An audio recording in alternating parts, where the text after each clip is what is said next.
You see him with the step back, Jay. Let's look at it again. Miles Turner with the snatch back three. Skirt! Pull it back on him, big fella. Oh, my goodness. Let's look at it one more time. The quick snap. How many big men are you know pulling this off? The between the legs snatch back, leaving the defender speechless. Throw it down the laundry chute. Yes. You like that one, Jared? I do. All right. Well, this one right here, you're going to like this one, too, because this next play is going to be about defense right here. You know, James Harden was complaining about who the MVP should have done last year. Oh, Giannis doesn't care about what James Harden wants, blocking him the same way he blocked. Listen, Giannis is a big man. He plays the four. Gotcha. Blocking James Harden the same way he blocked him from getting the MVP last year. You see Giannis with the big-time play. James Harden trying to figure out what is going on and what is happening. Loving that right there. Jared, now we have my main man, John Collins. Got in a little bit of trouble. Before then, catching it off the rim. You see him dominating over Drummond right there. Drummond, you got to box out because when you don't box out, bad things happen. Once again, big men doing big man things. John Collins getting up over Andre Drummond. Would you call that like a toilet flush? Up and away. I like that. We're going to steal that with John Collins with the toilet flush. Look better than he did in the dunk contest. What's up, Holmes? Rashawn Holmes with the facial over Plumlee. But he wasn't done. He was having that kind of night, Jared. This time, you see Holmes coming down the lane, and oh, my goodness. Rashawn Holmes out here taking souls. You know what's going on. Flying through the air. Will Barton, you just made your highlight. You just made your poster moment, Will. Next time, you got to get out the way. Make it your home. Make it your home. But Embiid, the best big man in the league, you see what he's doing right here? Come on, man. The between-the-legs pass to Ben Simmons. Look at this one more time. You see the dribble, spin move, up in between the legs. Ben Simmons finishing off the play. But Embiid, he wasn't done. This might be the play of the year. Embiid, he hates rims, dunking all over John Collins. John Collins, go to your room in the house of Hayward. You are no longer allowed to be out front with the rest of the family when you get dunked on like that. Embiid with a little bit of shimmy, a little bit of sauce. Copying me? No, he's not copying you. He got way more sauce than you, man. But that's the house of Hayward. Did you like it? You gonna sign up? I may give you a house visit next week. You gonna come back next week? I might. You gonna come back and rock with your boy? That's right. Every week we're gonna be showing you big-time plays made by big men. I'm not gonna allow them to phase the big men out of the game. Big men still have a place in this game. Whose house is it? Hayward's house. Big men that can't play aren't gonna be on here, but big men that can play, I'm gonna highlight them every week. Are you gonna be in the video ever? Huh? Are you ever gonna be in the video? I mean, some of my old plays, I was a little cold back in the day. There you have it, the House of Haywood, first time around. Big men are happy, they're back. Kentavious Caldwell-Pope with the swipe and the slam on the other end. Took the lead back to 17. That's where it stands at the moment. One up already, 7. The Lakers hit a drought, apparently, because they're down to 58% shooting now. Ouch. 8 of 15 from the field. LeBron needs some more rebounds, Bronny. Still stuck on 6 rebounds. Yeah. 755. I don't know. I think the percentages have gone way down now. Yes, running out of time now. I don't know that it's going to happen. The triple-double. Right now, I don't think he really cares either, man. I don't think he cares either, but it's not a bad thing to get if you have the chance. I mean, it makes us add another notch to another triple-double for LeBron. By the way, how about Dwight Howard tonight? 5 of 7 from the field, 15 points. He's got 8 rebounds. Blocked a shot as well, 3 assists. He continues to fill the role that they need him to fill without, any issues. No issues. Playing the right way. Speaking of playing the right way, Dame Lillard might get off to a slow start. Did get off to a slow start. He's 2 of 12 on the night. Yeah, he's still slow. and they're running out of time here. It's under 2 minutes to go now, so maybe this doesn't happen. But he's on the floor, and so that's a problem until that buzzer goes off. He's only got 9 points. Raptors score again. Rondae Hollis-Jefferson, great hustle play. He's been a factor in this game with 14 off the bench, and it's 110-99 with 1:49 to go. And we send you once again to the Great Northwest in Kevin Calabro and Lamar Hurd. Into the lane, running right-hander CJ. Rebound Hollis-Jefferson. Make that Terrence Davis the board. 110-99 Raptors. Minute and a half to play here in the fourth.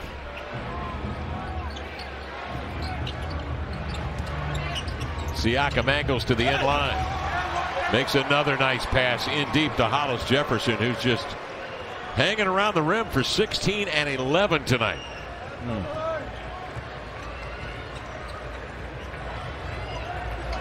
Much as Rashawn Holmes did last night with Sacramento, the recipient of the double team.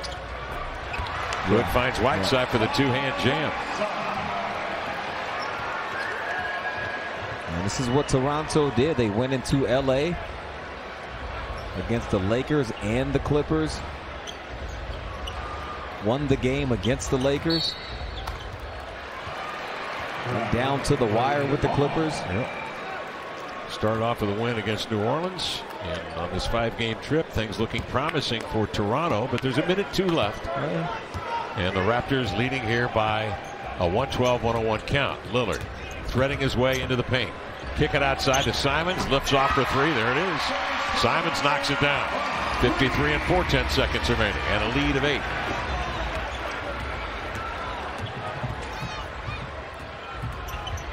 Oh, no. He's done it again. Van Vliet on the drive. Draws the pressure. And then deals the cards. He's got 7 assists to go with 30. And Siakam with a pedestrian 36. I kid. Simons misses the 3. Rebound rattled free. CJ rejected by Gasol. And the Raptors with 28 seconds bring it out across midcourt.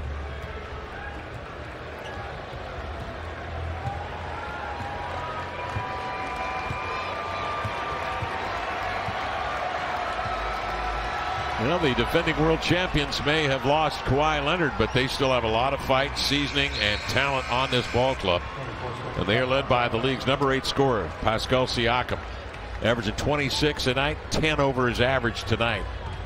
And how about Fred VanVleet? 30 points, 7 assists for VanVleet. Simons the other way into the lane. Finger rolled it up and in, and that will be that. Raptors win it tonight, a final of 114-106. Raptors go to 8-3 on the year, 4-3 on the road, 3-1 on their 5-game road trip here to the West. While the Blazers go to 1-4 at home and 4-8 for the year. They are headed out now for a 6-game trip beginning with San Antonio on Saturday night. Pascal Siakam. 13 of his 36 in the fourth quarter. He started out shooting 6 of 18 tonight. Hit 9 of his final 10 shots down the stretch. 24 of his 36 after the half. And I know, you know, we all have the storyline about the Raptors that it was great that they won a championship, right? They gambled on Kawhi Leonard. They made that all work. They win a trophy. They've got those giant rings. Yes. Up there in Ottawa, right? Yeah. Or Ontario, excuse me. And then that's great. And then we move on, right? This is the idea. Well, they're the defending champs, and they're playing like it at 8-3. They're now 3-1 on this West Coast trip without Kyle Lowry on the floor, without Serge Ibaka on the floor, tonight without OG Anunoby on the floor, and with an emerging star in Siakam on the floor. Fred VanVleet, all those guys you mentioned, Matt, are playing with pride and playing with a chip on their shoulder. And what they're showing us, Matt, that last year, when Kawhi missed those games, they were 17-5. Maybe that wasn't a fluke last year. Maybe they're proving that it's for real. And so far, early in this season, to all the injuries what they've had, you got to give Coach Nick Nurse a lot of credit. They're playing solid basketball. And the basic formula has remained the same. They play really good defense. They've still got a bunch of long, versatile defenders out there. Tonight they held Portland under 40%. Dame Lillard had his lowest scoring game since November of 2016, just 9 on the night. I mean, we've said it over and over again. Defense travels. Yes, it does. And that's at the heart of what Toronto has done. Buying into it, Nick Nurse being the first-time head coach last year, knowing that he'd been a basketball savant, so to speak, being around the game so much. But Lowry goes down, Fred VanVleet steps right in and just plays consistent basketball, knocks down open shots, gets him to throw offense. And now, that question we talked about, Siakam, well, so far in a short sample, you've shown us you can be that mainstay guy. Yeah. Now, the shooting percentage are up and down a little bit. Yeah. But you said it, Matt, the defense has traveled. That's what saved them in certain games now when they haven't shot the ball well. They've gotten the stops they need to close out ball games. Are you ready, 11 games in, to reevaluate where Toronto belongs in the discussion of contenders in the Eastern Conference? I don't want to use the word contenders yet, but for all you Raptor fans, yes, I got y'all wrong because people have been killing me on Twitter because I didn't have them in the playoff hunt. I didn't have them in the top 8. You didn't have them in the playoffs? I didn't have them in the top 8. I thought they were going to fall off. I thought 17-5 last year was a fluke. That is a harsh evaluation. Yes, but I have to admit I got it wrong. They're proving me. You're just mean. No, I wanted them to prove it to me. I wanted them to prove it to me. What they showed me last year wasn't a fluke, and right now they're proving it. Yeah, absolutely. They're proving it. I thought they'd be in the playoffs I certainly didn't think they'd be a top 4 team in the playoffs. I'll cop to that. That's well so far there. And I don't think that's a crazy position to take, given what they lost in the offseason. Exactly, and that's why I had to tell fans until they show us, like they're showing us now I'm a believer. And eyebrows were raised as well when they gave Lowry the extra year on the contract, because you thought, well, what are you doing that for? You're going to rebuild in a year or two, right? Exactly. But so far they're saying we like what we have, and guys are playing the right way. Let's ride this wave. Meanwhile, Portland is now 4-8. It was already their worst start in 4 years, and they've lost 6 out of their last 7 games now. And I know they've had some injuries as well, but it's not a great start for a team that made the conference finals last year. Well, see, that's the opposite. They haven't found their defensive continuity yet. No. Well, late in that season last year, they were getting stops. Obviously, Nurkic, before he got hurt, he was a part of that. So getting him back, and we'll say it again, Matt, somehow getting Whiteside motivated, get him back to those 20 rebound games, 4 and 5 blocks a game, that's the defensive presence he needs to bring. Very much a work in progress. McCollum and Lillard combined for just 28 tonight, and that's got to be the lowest they've had as a tandem in quite a while. All right, game time continues here from our Atlanta studio. 1 game left to be decided tonight. Lakers maintain their lead, 110-87 as Quinn Cook gets in on the action now. More coming up.